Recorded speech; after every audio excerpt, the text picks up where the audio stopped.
монети, кашони, метал, други предмети, а и за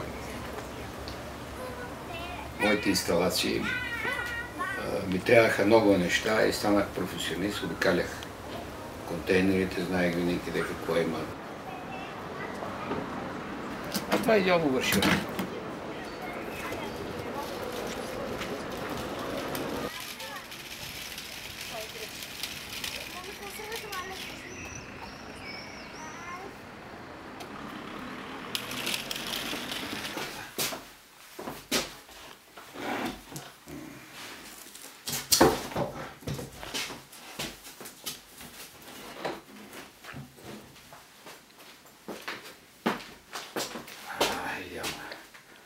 Дори не знам това дали да не го съм черно.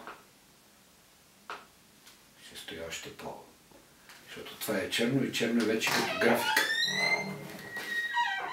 Това е, което е много вредно.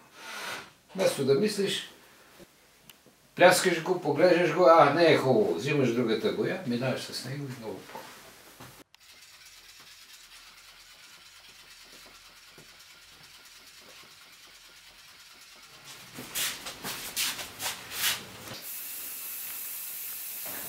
Прането то винаги съществува.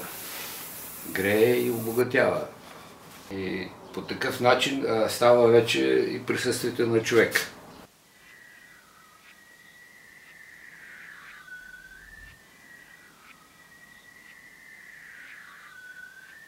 Ето е Сашка.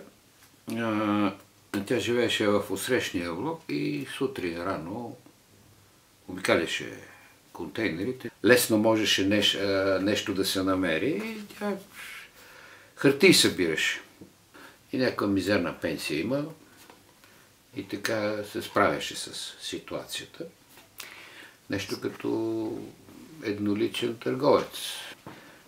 Сашка от доста години вероятно е някъде на небето, защото не знам какви грехове би могла да направи и да навреди на някого.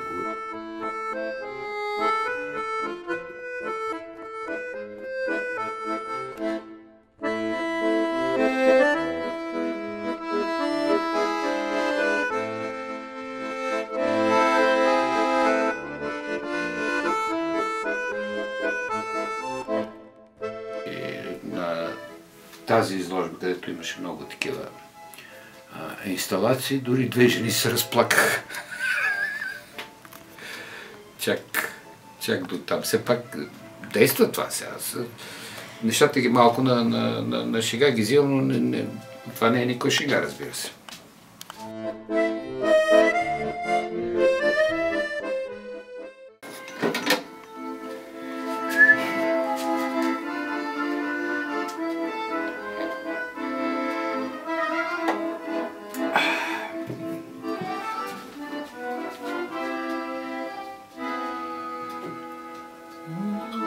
Dum dum dum dum